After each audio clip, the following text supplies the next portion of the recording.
This is the Orioles POSTCAST, your instant game reaction for the Baltimore Orioles. Part of the Locked On Podcast Network, your team every day.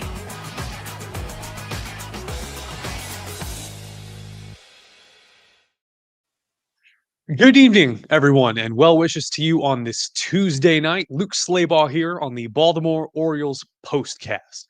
Thanks for watching here live on YouTube as I see everyone filing in right now. As always, these post-game shows are streamed live to YouTube, and if you're watching on the replay or listening wherever you get your podcasts for free on the Locked On Podcast Network, I want to say I appreciate you, and I have appreciated you all year. Disappointing night for your Baltimore Orioles. And in fact, a game that I assume many of you expected to win. This one goes down as a heartbreaker. Right as the season sees the first spark of momentum, just like the Academy Award nominee Jeremy Renner once said in Avengers Endgame, "Don't give me hope."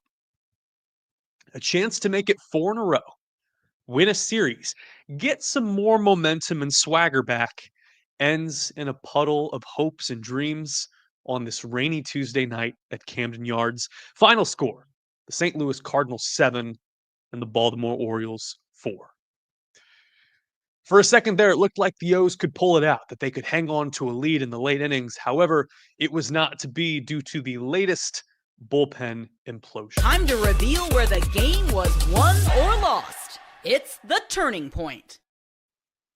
And you can't narrow it down to necessarily one batter. However, we'll go top 8. Tie game, 4-4. A slider to Nolan Arenado, right-hander Bryan Baker on the mound. Nolan, way out in front of it, gets the bat head on it and launches a solo home run to left field. Makes it a 5-4 ball game. Arenado scratched from yesterday's game when the Orioles won due to a back issue. He had made a pretty awkward catch late in the 9th inning of the Cardinals' previous series. And to add insult to injury, things started spiraling afterwards, and it wasn't particularly anything that Baker did wrong. Nolan Gorman's the next batter. Struggled to make contact his entire career, but has some light tower power. Hits a high fly ball to right center field. Heston Kjerstad is misjudging the ball at the wall quite a bit and makes one of the more awkward slides on the warning track heading towards the crowd that you could probably see. The ball drops, and it's a 3-bagger for Gorman. And then the next batter, Jordan Walker, has even more luck. I don't know if it was the rain or what, but Jorge Mateo playing in center field does not see this ball. Does not see the fly ball at all. And in fact, leaps prematurely, and the ball ricochets pretty low near the T. Rowe Price logo there in center field, hits off the wall. It's another triple. Run scores, and it's part of a 3-run inning for right-hander Bryan Baker, which would eventually make the difference in this 7-4 game. Keegan Akin entered the 7th, top of the 7th, with a lead. Made the cardinal mistake, pun intended, of walking Victor Scott.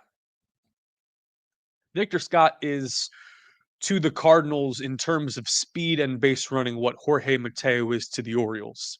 Just a prodigy.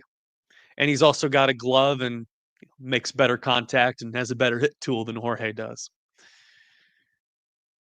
Victor Scott reaches base, and he is immediately a running threat. Doesn't steal a base.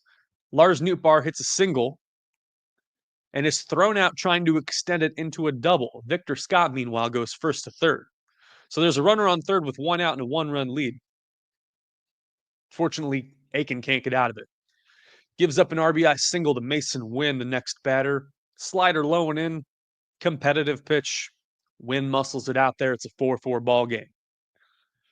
Right-hander Yennier Cano able to get out of the jam, striking out Ivan Herrera and getting Wilson Contreras to pop out to Jackson Holliday. It kind of seems like 5 is the magic number for the Orioles to score and win, not necessarily 4. And for a team that finished 1 for 13 with runners in scoring position, there were a lot of opportunities to possibly put the boot on the Cardinals' throat. And that's unfortunately what we have to talk about as one of the difference makers in this game.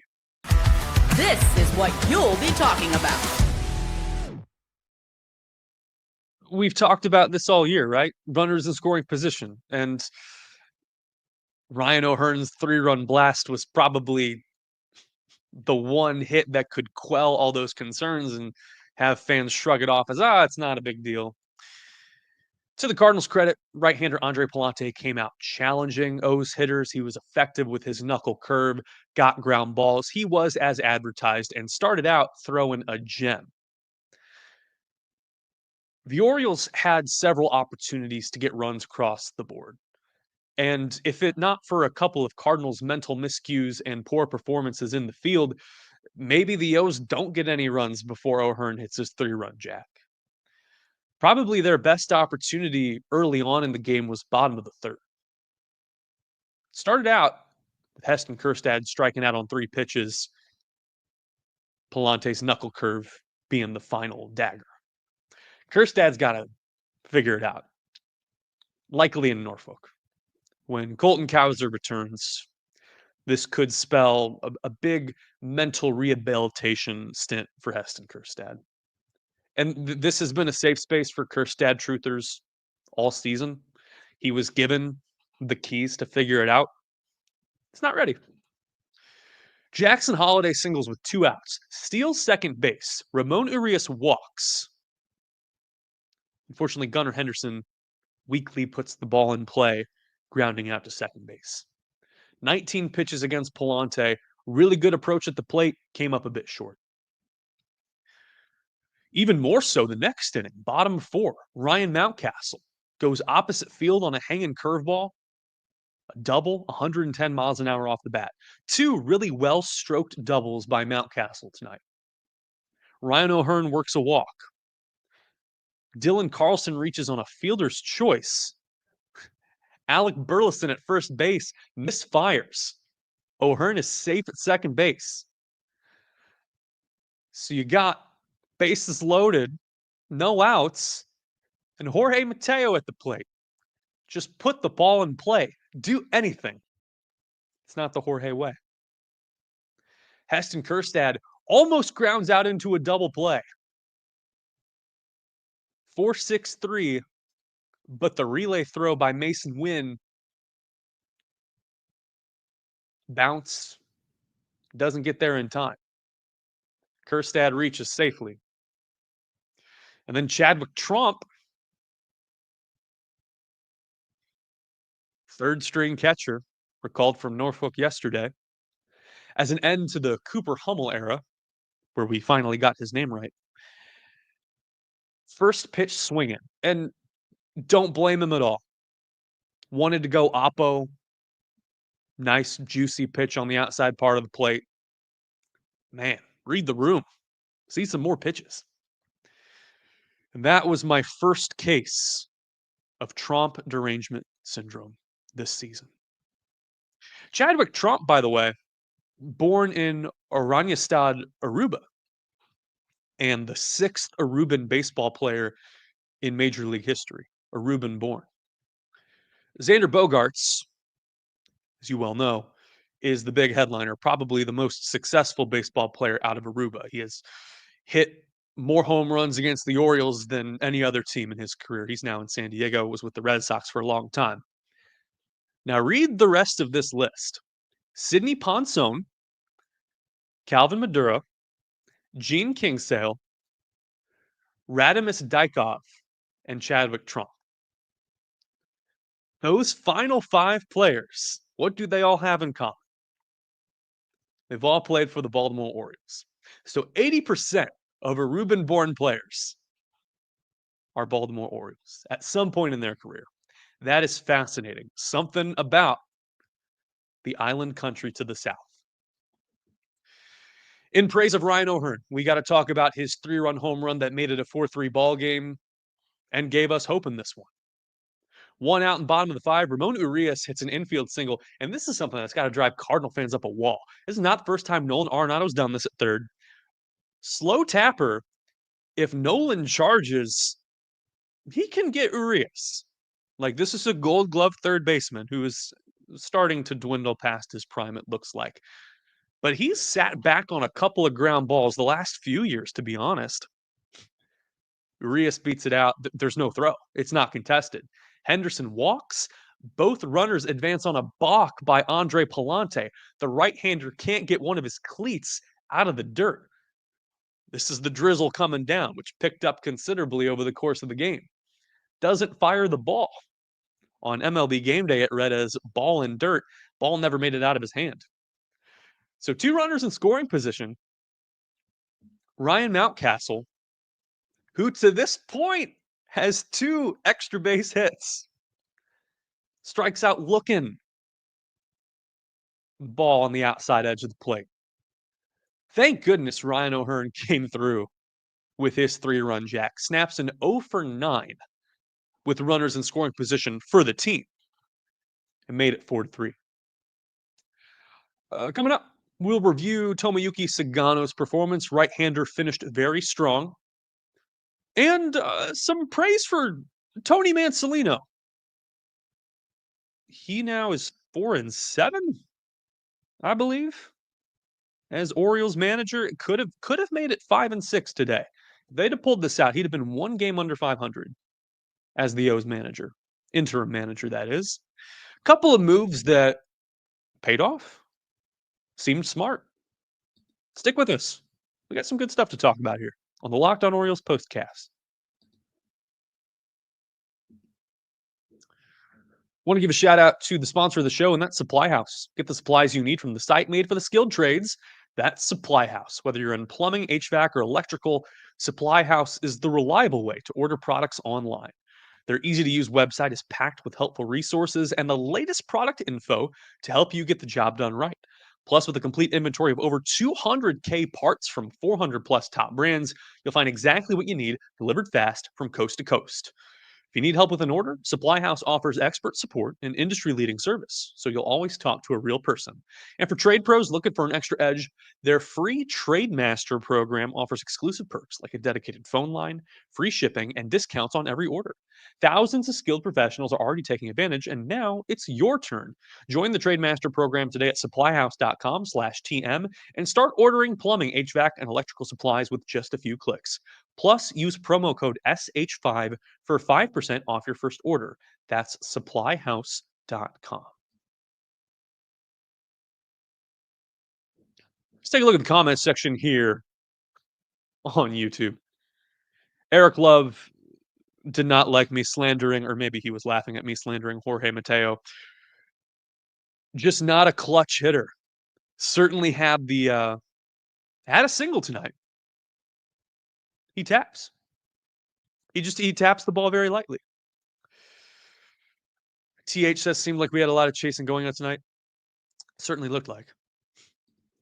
And Narniak, a frequent commenter on here, says at this point the corpse of Charlton Heston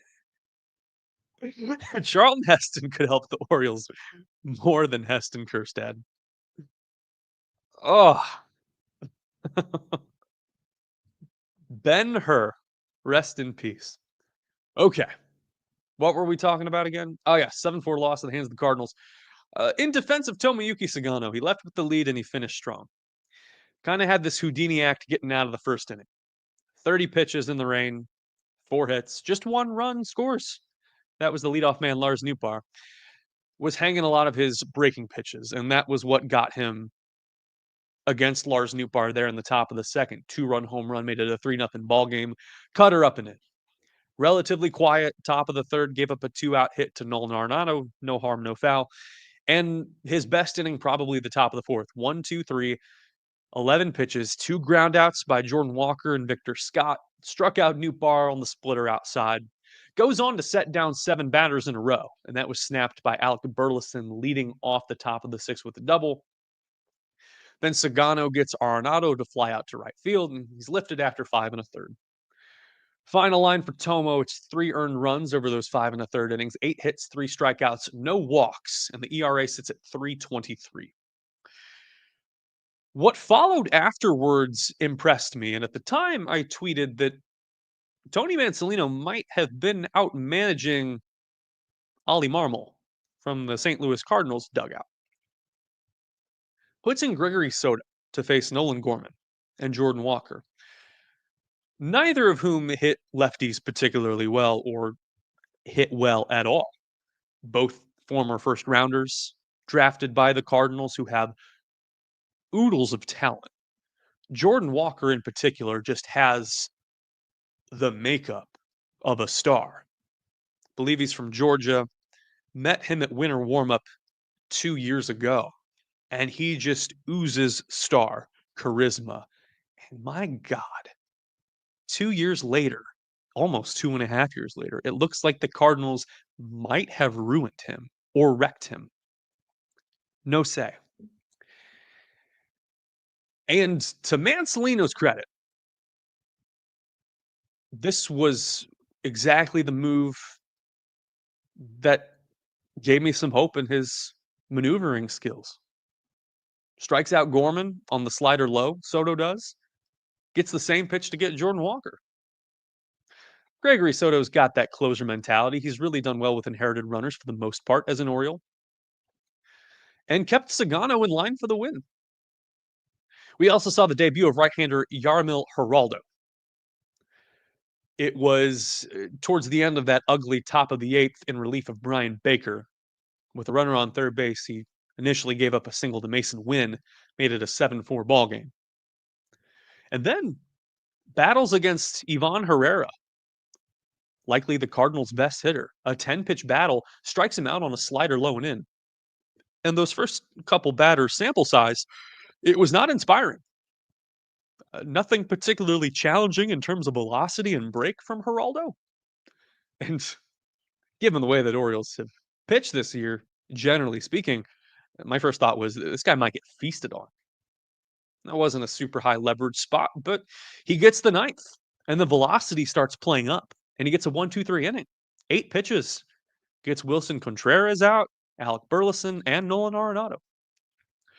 We carry on, and there's an opportunity for the Orioles to win this series. It's a rubber game, and start another win streak. Left-hander Cade Povich on the mound against right-hander Miles Michaelis. Michaelis was teammates with Tomoyuki Sagano for the Yomiuri Giants in Japan back in the day. It's a 6:35 first pitch on Masson. And that's all we got. I appreciate you all tuning in here. There was a lot more I wanted to say. However, under the circumstances, if this had been a win, it could have extended a little bit longer. I'm going to give you the night. Final score tonight. The Baltimore Orioles 4 and the St. Louis Cardinals 7. We're back here tomorrow night. So good night. Stay safe. Stay dry. And I'll see you right back here tomorrow night on the Locked On Podcast Network.